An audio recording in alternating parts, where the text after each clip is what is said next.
a production of the South Carolina Educational Television Network.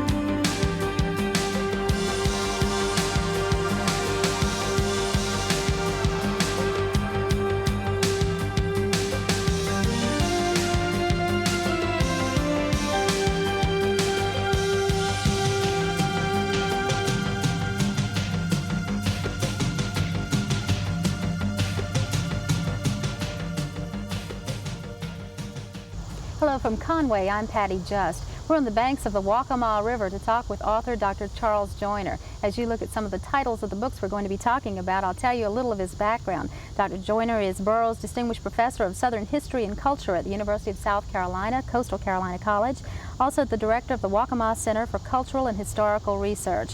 He received a Ph.D. in History from the University of South Carolina and a Ph.D. in Folklore and Folk Life from the University of Pennsylvania. Dr. Joyner, it is a delight to have you on our program tonight. Pleasure for me. Let's talk about your very many books on slavery, folk life, and folklore. How did you become interested in all that area? Accidentally, I guess. I got interested in folklore when I was working on a master's thesis in history, working on labor history in the Rocky Mountains, and found in those old labor newspapers songs that miners had made up and sent in. And I got very excited about them, that this was what I'd been looking for in history. I'd been doing public opinion studies, but I wasn't really getting public opinion. I was getting what people had been told by the press or in the pulpit. And things that people made up gave me clues to the motivation, what led people to do what they had done. And that always fascinated me, the things about ordinary people rather than the people that were already known a lot about. I wanted to find out about the ones that weren't. I got interested in the South a bit later. I mean, I'm a native Southerner. I grew up in Myrtle Beach, and ultimately became very fascinated with my own region, so much so that the rest of history seems a little bit tame by comparison. Your book, Down by the Riverside, was the source of much critical acclaim. People say maybe it's possibly the best book ever written on slavery. What do you think about that? Well, it's awfully flattering. I'm delighted to hear that, and I'm not about to disagree with it. The book, as I said, has gotten a lot of acclaim about it. What do you think the differences in your book are than other books? Why was yours so popular? It may have been a thing that could have made it disappear quickly, that it was about one small area, an area smaller than a county.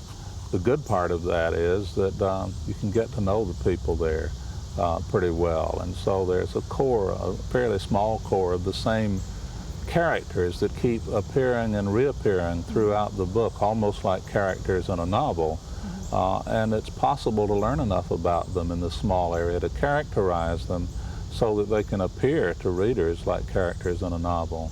At one point, very late in the process, after all the research and all the analysis, I began to think about, how to present this to an audience. I'd used anthropological methods of analysis and linguistic methods of analysis and historical and folkloristic, and they're social sciences, jargon heavy in some cases, and I knew that they were mutually exclusive audiences. I began to think that people read books one at a time, so you don't write for an audience, but write for one person. In this case, my daughter Hannah was 16 years old at that point, and I thought very bright, and I thought, can I explain to her everything I've learned in the process of trying to research and analyze this? Can I make this clear to her? I didn't want to vulgarize it because I really cared about her. I didn't want to oversimplify it, but I had to make it clear. I couldn't use the jargon. And I suppose what merit it has in literature might probably derives from that. You talk about in the beginning of your book about being on a tourist trip on a boat called the Island Queen going down the Waccamaw River. And you describe the river as being the color of Pepsi. That's an apt description, I think. And you wondered, too, about what life was like back in slavery days. Your imaginings, do you think that's what created this book? I suppose. Certainly, it's a way of, a literary way of moving from present to past. It's also a literary way of letting readers know that all the things we read in history are the result of the work of historians and our efforts to recapture something that really happened. In some ways, our work is like that of other writers, novelists, and in some ways it's not. We don't have the freedom to be as creative as novelists. We can't create a whole world if our evidence only reveals part of a whole world. We can only do a little bit of speculation and clearly label that as speculation. And yet, when you see how novelists create a whole world, it can provide us with some awfully creative questions to pose to the evidence that we have, and that's what I was trying to do. The influence of literature on my approach to Down by the Riverside was pretty strong.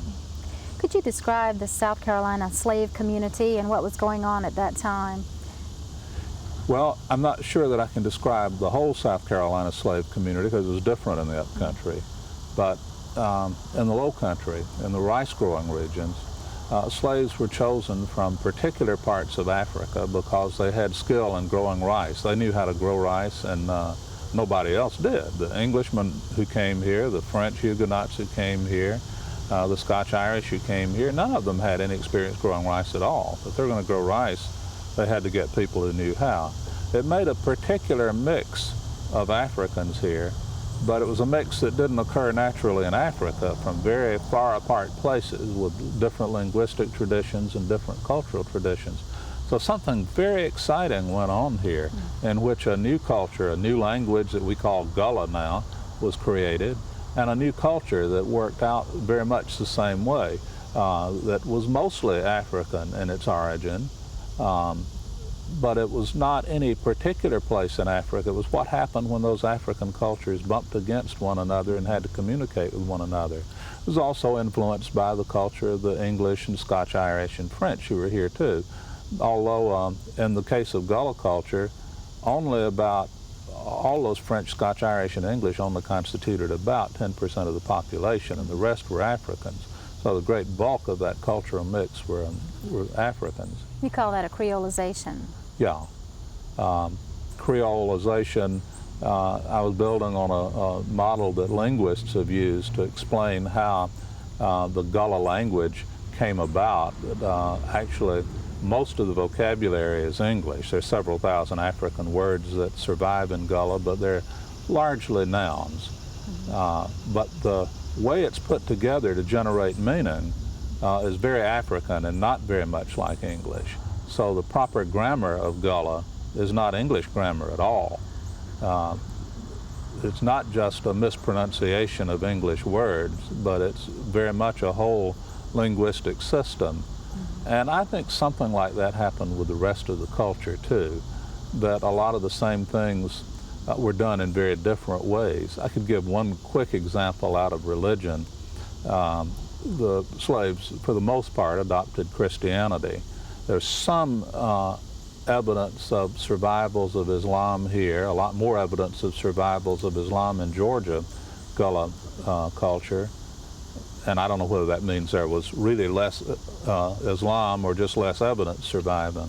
But for the most part, the slaves became Christians, which is a universal religion, but one they encountered through whites. Now, if you look at the theology of it, which I would say is akin to the vocabulary of the language, they're strikingly similar. There may have been a difference in emphasis. The slaves may have put a little more emphasis on salvation and redemption, and the whites a little bit more on sin and damnation. But whether that's really true or not, it's just a matter of emphasis. The slaves believed in sin and damnation too, and whites believed in salvation and redemption. If you look at those, they're really much more alike than they are different. If you look at what you would call the grammar, or how you put those beliefs together in a way to generate meaning, to worship God. The religious behavior was so different in the two churches that typically black Christians and white Christians think that nothing religious is going on in the other one's churches. Blacks think that whites go to church to listen to a lecture. They're not entirely mistaken sometimes. And whites think that blacks go to church to have a good time. It's a very participatory thing in black churches, as it is in African religious systems. Could you read some for us from down by the Riverside? Sure, I'd love to. Picked out a passage here from the epilogue. As we cross the gangplank of the Island Queen to the wooden dock of Waccamaw Marina and step ashore on the Waccamaw plantation, we're acutely conscious of the persistence of the past into the present. The sedans and station wagons of yachtsmen and tourists in the parking lot of the marina are shaded by giant live oaks that stood here while several generations of slaves grew rice for the Blaines and the Flags. Scenes out of time, historical and contemporary at once, present themselves to our eyes. Sitting beneath one of the oaks, a young black man patiently mends his nets, as such men have done on the Waccamaw for more than 2 centuries. Across the river, a small boat, performing a timeless ritual, returns Sandy Islanders to their homes after a day's work. It was here on this river that flatboats returned field hands to their homes on plantation streets after a day's work in the rice field. Some of these same live oaks, their lower limbs brushing the dark waters of the Waccamaw with Spanish moss, stood as silent sentinels for their journeys then as for ours now. Our river cruise has been for us a voyage into history, taking us past abandoned rice fields, once made productive by the labor of thousands of human beings, past rice mills where slaves once prepared the crops for market, past forest clearings where once stood the legendary big houses in whose yards the slaves gathered on Sunday mornings.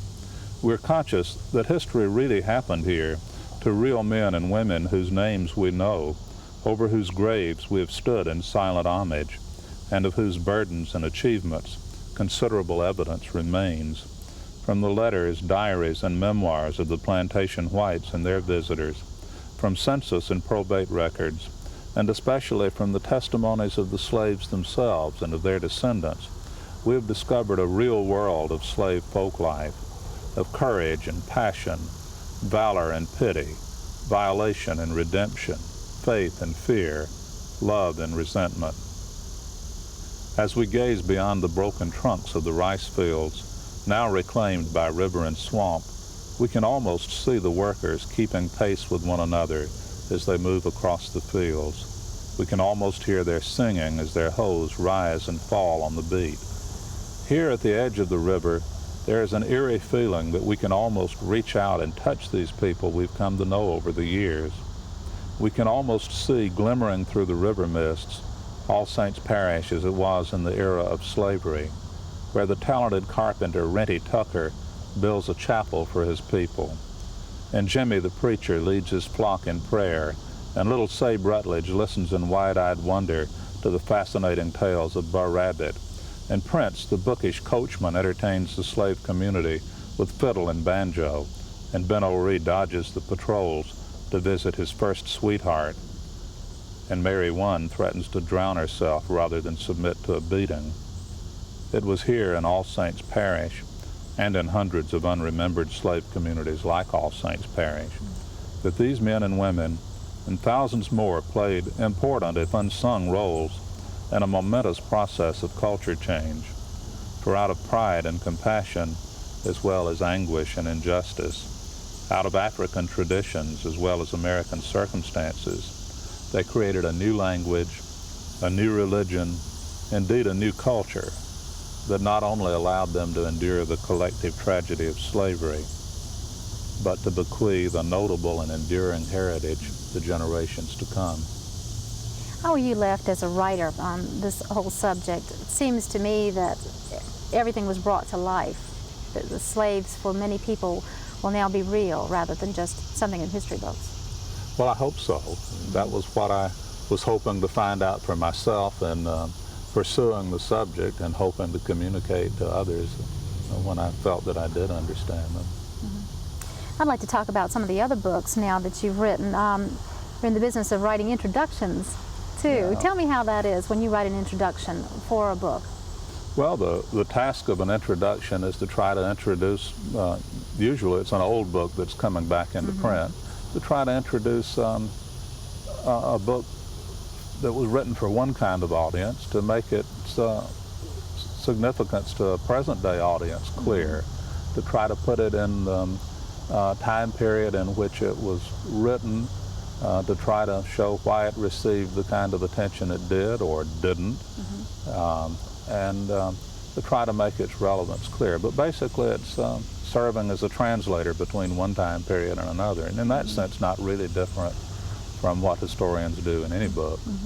Ain't You Got a Right to the Tree of Life is one. Let's take a look at that one. That was a book originally written in 1966 by Guy and Candy Carowin, brought out again by University of Georgia Press. In it, you talk about looking back at the heritage of slavery either as a burden of shame or a source of strength. Can you elaborate on that a little bit, on the premise of that? Well, for a lot of people, black and white, slavery is a very shameful period and something very uncomfortable to talk about. There was relatively little scholarship on slavery in the United States until after the Civil Rights Revolution. And the time came when we could look back on this and see where the sources of strength came from. It's been slow. When I first began to do research on Gullah culture, the word Gullah itself was a word that people shied away from. Black people who spoke Gullah, this language that they created and have preserved so long, were ashamed of it. They said they couldn't talk proper and were embarrassed about it, rather than seeing it as a cultural achievement that particular generation, as several generations had. Now I think for the younger generation it's a source of great pride in what their ancestors achieved.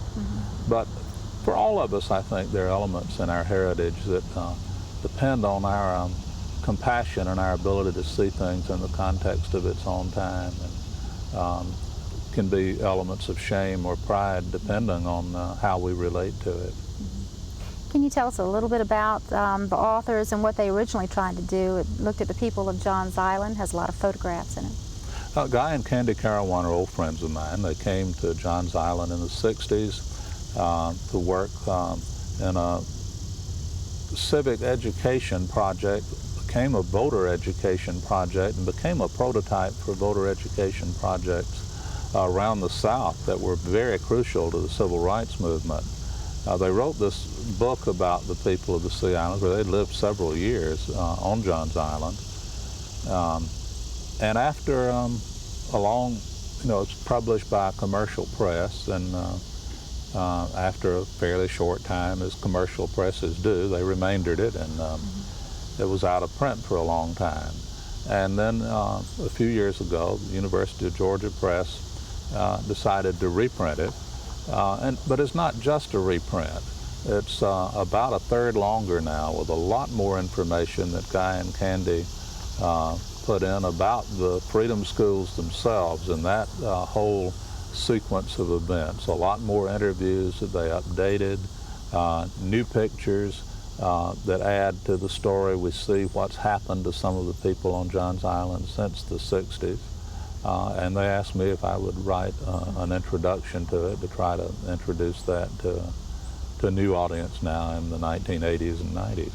You'll find a lot of music in the book as well. Music was at the very heart of the slaves. It was the heart of the slavery experience. It's a very distinctive gift, I guess you would say, a very distinctive part of the heritage of African Americans. In our state, it's been particularly the significance of the spirituals has been so strong. In some parts of the South, the blues has been the stronger influence. I've been studying Mississippi some in recent years too. But especially on Johns Island, the older styles of singing the spirituals, the shouting styles, have held on, as they have up here in our area. And the older texts. and there's some marvelous songs. Guy and Candy are themselves folk singers, and so they were very much drawn to the music and recorded a great deal of that. Two of the songs that they recorded very early fed into the civil rights movement and became the most prominent anthems of the civil rights movement. One called "We Shall Overcome," and one called "Keep Your Eyes on the Prize." One of your newest ones, A Woman Rice Planter, by Elizabeth Alston Pringle, published by University of South Carolina Press. Tell us about the Alston family and what they meant to the Waccamaw region. Well, the Alston family was really central to the Waccamaw region. It was a very early, a family that settled early and remained extraordinarily prominent with a lot of branches, some of the branches distinguished by spelling. The two brothers in the 18th century two William Alstons, actually cousins, distinguished between themselves by one dropping an L from Alston. So they're single L Alstons and double L Alstons. They're at least distantly related. They furnished governors of the state, extremely prominent family. Elizabeth Alston Pringle was the daughter of Governor Robert F. W. Alston, governor just on the eve of the Civil War. And after the war, after her brother, the young Confederate colonel, came home and had failed as a rice planter, she made an effort to be a rice planter and succeeded for a long time, although she was constantly short of cash, and began to write as a source of supplementing her income, wrote a series of columns for a New York newspaper, ultimately collected and revised them and tightened them into a very unified book, and a book that's been out of print since the 1920s that we were awfully glad to get back into print. She sort of lived by the motto her father once said to her, "Never say you cannot do a thing," and that spirit carried her through a very difficult time. And she lived by that always. I don't think that she ever thought there was anything she couldn't accomplish after that. We have some videotape of her home, the Chicora Wood. Chicora Wood. Wood. Can you tell us about this area and how she saved it? Well, it was one of the great rice plantations. It was her father's plantation on the PD River before the Civil War. It was of his estate, his insolvent estate. It was the widow's dower that her mother was able to hold on to after the war. And she was able to hold on to it herself as a rice planter after her brother had failed. And it's still a gorgeous rice plantation. It's been lovingly restored by its present owner, Jamie Constance, now, who's writing a book about his restoration of the rice plantation. It's a beautiful, beautiful plantation. Very interesting perspective, Bessie. Yeah, it was very challenging to write this introduction, and a long time before I felt that I understood her.